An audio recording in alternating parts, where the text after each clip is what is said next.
amanu hai jelema nu ariman ka Gusti Allah rek larek awawe la yabluwannakumullah yakin Allah bakal nguji ka aranjeun ka bisyai'in ku kreditan tanaluhu anu bisa babari dicekel aidikum ku leungeun daratang sorangan kredit teh ka imah dek ngeredit mobil datang dek ngeredit motor datang diangsong-angsongkeun ka imah komo ai gincu mata madu geus das warima hukum nu galal de mah urang kudu lempang ka ditu tapi tetep bae babari ieu dilarang ku Gusti Allah li alam Allah ngara Allah nyahoeun mayaqafu bil gaib ka jelema anu sieun ka Gusti Allah secara gaib sieun teh ka Gusti Allah Allah teh Allah teh kadeu kurang tapi Allah innallaha ma'ana neuleukeun ka urang saha coba mayaqafu bil gaib nu sieun ka Allah begitu datang angsongan kredit dan garang inget ka Allah Allah neuleukeun riba ieu kajian kuku mage henteu abdi moal ngredit moal abdi moal kadeuleu tegerna iman di jero dadaan tawaran deui ieu mah kredit tapi murah bungana teh 1% nanti 10% acan ieu mah lah ngan 2% doang ngan rada relay rada panjang nah ieu mah DP na ge cukup 100 moal aing mah geus boga meuli cash bae moal aing mah kadeuleu tegerna Assalamualaikum bagi belum ada motor ya di sini iya belum ada ini ya udah saya bawain dah mau pengen motor apa nggak punya uang gampang uang mah udah tiap bulan aja ya kecil anu oge nya 3 tahun dah udah ini mah tuh ya udah bawain satu dah tuh iya teh ka geus leutik ya tah leutik iman di hate jelema eta leutik iman di dadana pagi Kiai pagi aduh pagi sibuk ya suka kemana aja ya kadang-kadang atuh undangan muludan aja maka lu nggak punya kendaraan sulit Kiai iya emang udah saya bawain aja di sini mau Avanza ada mau Kijang juga ada mau apa juga ada udah yang penting berapa itu udah gampang mau sama saya mah yang penting mah ada KTP sama itu aja surat keluarga udah gampang dah aduh itu aja nah ya udah bawain satu Kiai Blon kos gitu tah. Gimana nu teger Kiai coba kuar.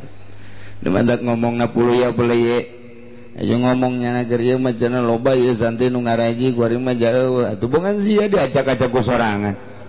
Bongan sia atuh teu make ilmu. Boro-boro batur rek ngaji sia ge teu make ilmu.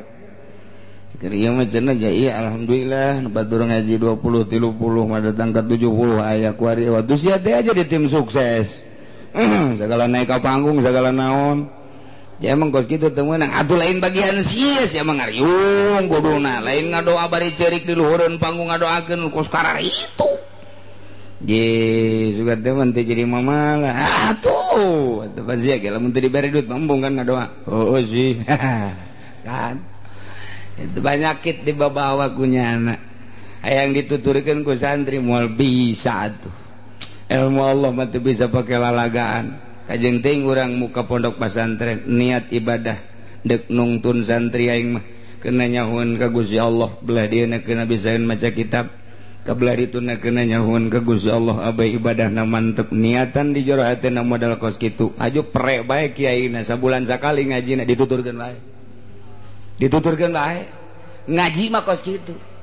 tapi lamun urang geus mengkol tidinya mulai ngeredit hayu tiatut hayu ti WA hayu geus ti mana bae geus hayu ceramah hayangna hayang cawambon melulu moal dituturkeun kok bisa kitu Kiai lantaran pasantren mah neuk ngembangkeun ilmu Allah non teknis cek urang ketos non teknis nyaho aing teh nyaho eta di luar teknis pondok pesantren mah Islamun pondok pesantren maka teknis cara pondok pesantren modern dunia tamah pesantren mah non teknis teu kudu make teknis pesantren mah lantaran dek nungtun jelema dibawa ka Allah asal dirina madep ka Allah bakal dituturkeun teu kudu make teknis udangkeun budak peuting tahajud berjamaahkeun tahajudna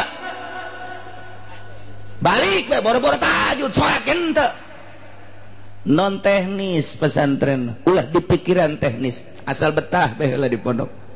asal betah bae heulanan teu kudu ngaji geus pokona mah masak teu kudu ka masjid heulanan asal betah bae heulanan ge isinan sorangan aing mondok geus sabaraha bulan dieu dahar bae can ka masjid tegar ulah non teknis pesantren mah deuleu riwayat waliullah pesantren mah teu kudu dititahan ngaji jang ayo sing bener ngajar teu kudu cicing di pondok pesantren masak kayak beak duit bapana neng sebulan 2 bulan kakarak nyana ke masjid berjamaah Allah Akbar nongkrong ngajinya kita naon kita aing macan boga mulu ke ngaji ya ku kiai ge asal betah bae cepeun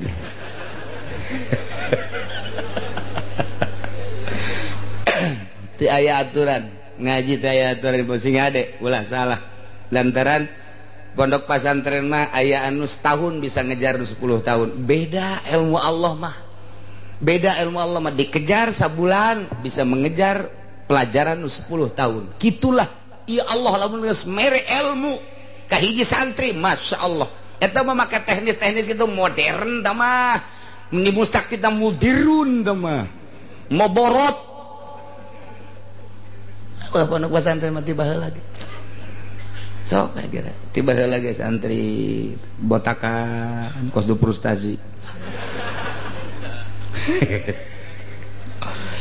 ke masjid kabeladi dah geus embungnya sih bau suka segitu kan mun babaturan saya tak tanya sesuatu kumaha aing bae sapir ka Allah mah teu kudu bisa kecuali ka mall ka Allah paling nya batur aing jeung sia sih geus nyeuseum geus atuh bararu bentek masalah dahar teu puguh waktu emang santri puguh waktu henteu coba bapak-bapak ibu-ibu datang ke pesantren Cilok jam sabaraha bae aya bae nu masak jam sabaraha bae aya nu masak tas subuh aya nu masak jam 7 aya nu masak jam 8 aya nu masak jam 10 aya nu masak jam zohor kiai ka masjid nyana masak asar batur ngaji nyana masak penting waya istirahat nyana masak keneh bae aja dicarekan ku kiai na ulah emang kos kitu pondok mah bebas di pondok aja salah cenyahoeun kabeh ka rahasia pasantren inget awas nu dek diturunkeun ilmu ulama wali-wali Allah ditarimana kudu nu bersih teu meunang aya paksa-paksaan kudu nu loyok nu rendah hati anu bener-bener endek nu mantak lamun teu betah ku teu betahna bae ge teu boga bagian teu budak ilmu kawalian teu betahna bae anak di pondok pesantren teu boga bagian ilmu kawalian ku betahna bae ge teu bisa ngaji wali eta budak mun bapa mah santrenkeun anak diitung ku ari geus 10 tahun padahal teu bisa ngaji ulah dikukumahakeun geus jadi wali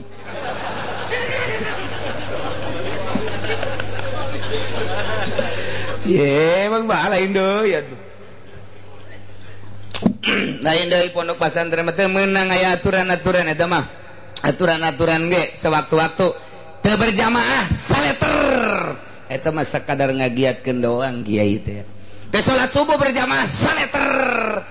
di jero hatena mah biasa-biasanya supaya budak giat doang kebelah dituna geus giat batu geus henteu deui mana aya nu langgeng aturan di pondok pesantren tuh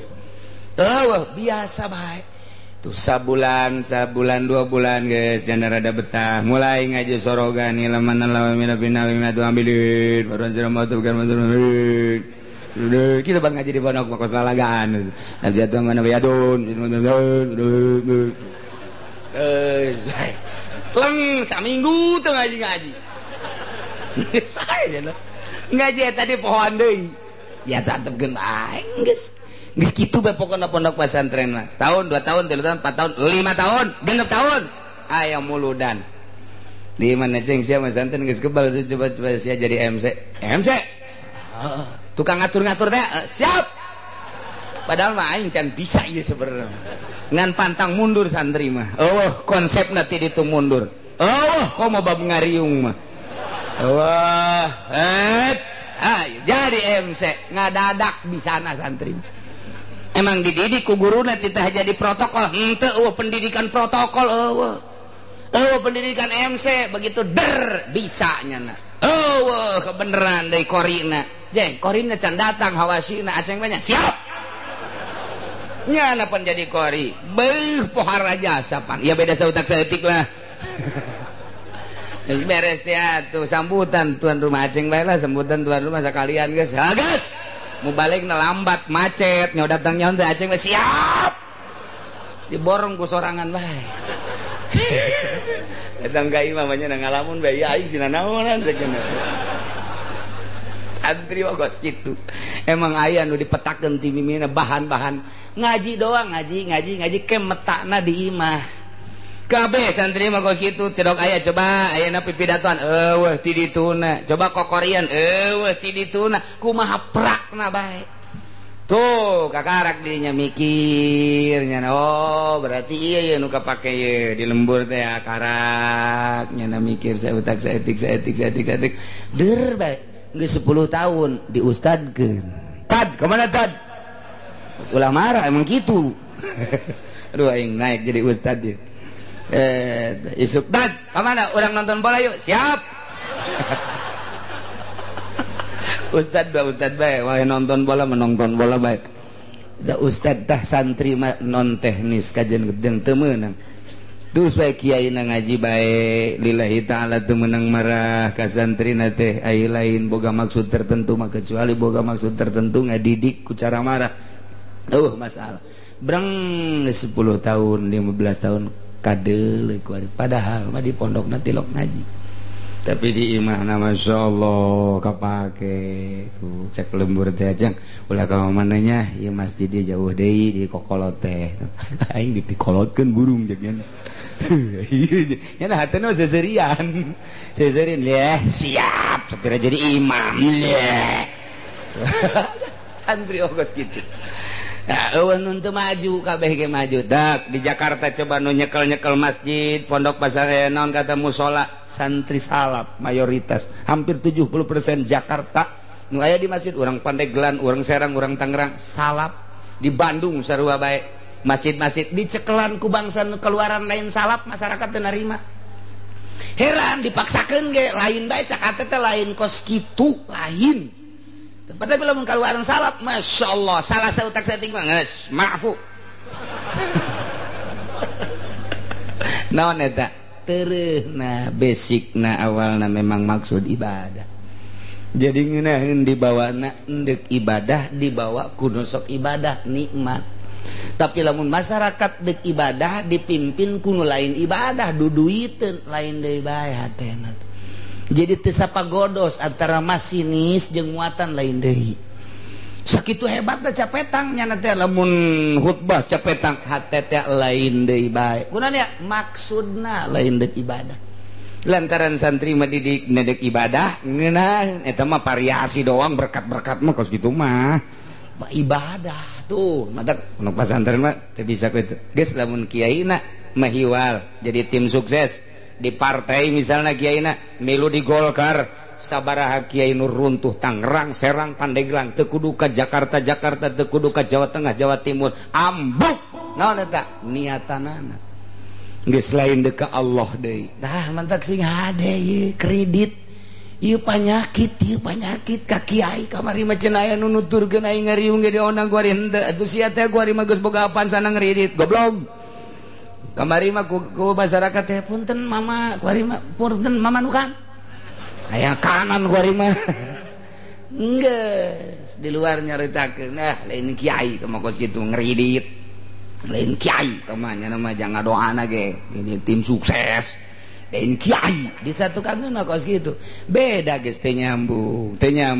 penyakit dibawa ieu la yabluwannakumullahu bisyai'in minas sayd Gusti Allah teh nyoba ka ahli Mekah ka urang Arab lantaran kehidupan urang Arab teh ngabuburon dicoba ku Gusti Allah supaya ulah ngabuburon kebenaran harita teh keur hari ihram mereka Mekah wa hum muhrimuna jangan selanjutnya ge lain keur ihram ge ieu teh tepati bagus sebenarnya mah dina kahirupan maisha teh urusanana ngabuburon kurang bagus. Nu paling bagus mah tani, nomor kedua dagang. Eta nu paling hebat mah maisha. Nomor kahiji tani, nomor kedua dagang. Enggak saya gitu. Dagang nage sing hade, deui tani nage sing hade. Ku ayeuna mah. Nah ieu lialam Allah maksudna Allah dek nembongkeun ka nyaho Gusti Allah. Ge lain Allah supaya nyaho lain. Allah teh dek nembongkeun ka nyaho Gusti Allah nu Gusti Allah geus apalin ilmu zuhurin supaya kanyahoan ku urang saha nu imanna mantep ka Gusti Allah jeung saha nu imanna teu mantep ka Gusti Allah bakal kanyahoan ku urang kanyaho Allah teh bakal kanyahoan ku urang mantap ilmu zuhurin. Ya Allah setik banget. Mayakhafuhu bil ghaib begitu diharamkeun titah ulah ngabuburon saat harita teh awas sing ade lamun masih kene aya anu ngarumpak larangan faman yatada ba'da zalika falahu adzabun alim. Sahabai jelema anu ngaliwat batas takabur berarti tina sabada dilarang ku Gusti Allah teu meunang ngabuburon ai praknyana pasta dahu terus bae nyana ngabuburon padahal mah geus dilarang ku Gusti Allah berarti nyana teh teu ngateh kana larangan Gusti Allah ieu mah awas diancam ku Gusti Allah falahu adzabun kuari geus dilarang ku Allah ku Gusti Allah bang bunga bang haram kredit haram tapi nyana terus baik berarti tada teh pamani tada sahabai kiai pamani tada sahabai ustad pamani tada sahabai tokoh pamani tada sahabai masyarakat mukminin mukminat sahabai anu ngaliwat atas takabur berarti geus diharamkeun kredit diharamkeun buka bank terus baik cak Allah falahu adzabun siksa wae tinggal nyaritakeun siksana apakah di akhirat apa di dunia kila cek sakaol mah di akhirat siksana engke bakal dibeuleum ku Gusti Allah dikerebekeun ka neraka jahanam naudzubillah min wakila cek sakaol mah fid dunya wal akhirah minimal jelema anu ngridit jelema anu ngadahar riba bakalna diberena hamwal hazan bingung pikiranna bingung. Nomor kedua gede beteng betengna gede lain gede beteng gede beteng mareuneuh ieu mah betengna gede beda gede beteng jeung beteng gede lain deui mun di kulon mah lamun dewetan mah nuju gede beteng di urang gede beteng reuneuh ieu mah betengna gede lain deui aya ribaan dayut betengna dayut nyana mah eta teh tanda bahwa eta teh osok ngadahar riba cek nu gendut teh tapi teu ngadahar aing gendut padahal teu ngadahar ulah kasinggung untung teu bae ieu mah keur carita panyakit di dunia teu teu bae aing sial cenah kiai gendut yan teu aing mah bab jelema teh ayeuna sakarakter jeung satipe jelema memang ku Gusti Allah dijieun postur tubuhna kuru bae sanajan gembul ge kuru bae teh mah aya jelema teh mun daharna gede lintuh mun daharna leutik kuru aya anu jelema teh saeutik bae daharna sanajan saeutik tapi lintuh bae beda-beda teh mah ngan ieu mah keur carita nyaritakeun falahu adzabun alim ieu nu asli nama jaga engke di akhirat geus teu samar deui ngan cik sakaol mah sarua di dunia ge bakal dibere di dunia di akhirat na jelas di dunia na hiji bakal dibere penyakit penyakit hazan penyakit syak jadi ieu bingung bae prihatin bae mang bae eta teh suuzon ke ka jelema suudzon bae coba ge kiai anu asup Golkar mah ka jelema suudzon bae kiai anu asup ulah asup Golkar pamarentah bae nyana sering jeung pamarentah bae nyana asup di jero suudzon bae ka jelema teu meunang nanaon suudzon bae mantak boro-boro jadi wali jadi solihin ge lain diganti ngaran moal lantaran suudzon coba lain lalagaan asal kiai geus bergelut mukhalid jeung pamarentah suudzon teh terus bae kasasaha ge suudzon bae lain cakula sehingga ada besi pajar cakula buka ge kitabna dina tafsir lain cakula kula mah ieu mah nyambung lidah doang ngan kadengna ti sungut kula cabok sia ku aing suudzon bae ge asal geus aya ka pamarentah bae kanu lain teh suudzon bae tapi lamun cekas kiaina waya jeung pamarentah dakwah aing mah ka pamarentah ge waya jeung pedagang dakwah aing mah waya jeung masyarakat nya mah tilok aya suudzon-suudzonan biasa bae ka Gusti Allah nek duduhkeun ieu mah aing mah ka Gusti Allah waya nita ngazakat waya nyaritakeun teh jujur ka pamarentah teh pinarakaeun ka kabeh ge jelema kabeh ge ye bakal pae lempeng ngeunaheun kadengena sanajan teu nuturkeun atuh sanajan teu nuturkeun ngan kadengena mah tetep bae ngeunaheun atuh nyahoeunnya lagi kanu ngeunaheun mah masyarakat ge aya nuturkeun mah tuh henteu tah eta kos kitu tah lempeng. Nah ieu keur carita falahu adzabun alim bakal disiksa famanita da jelema anu teu nuturkeun ka Gusti Allah pasti disiksa di dieu keur carita cobaan masalah buburon kunyana dirumpak atuh puguh ku Allah dilarang kunyana dilaksanakeun takabur berarti teu nurut ka Gusti Allah pasti disiksa anak puguh ku Gusti Allah dilarang ngeridit teh terus bae motor ngeridit sepeda ngeridit imah ngeridit dahar ge ngeridit terus bae tah eta teh falahu adzabun naudzubillah min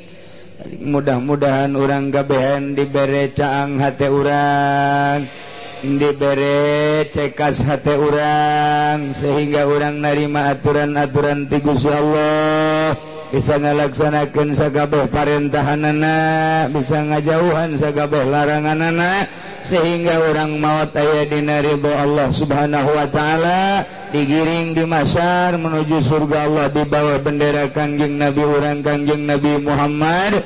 sallallahu alaihi wasallam uga di bawah bendera panji-panji guru-guru urang anu ahli-ahli Allah subhanahu wa ta'ala amin ya rabbal wallahu a'lam.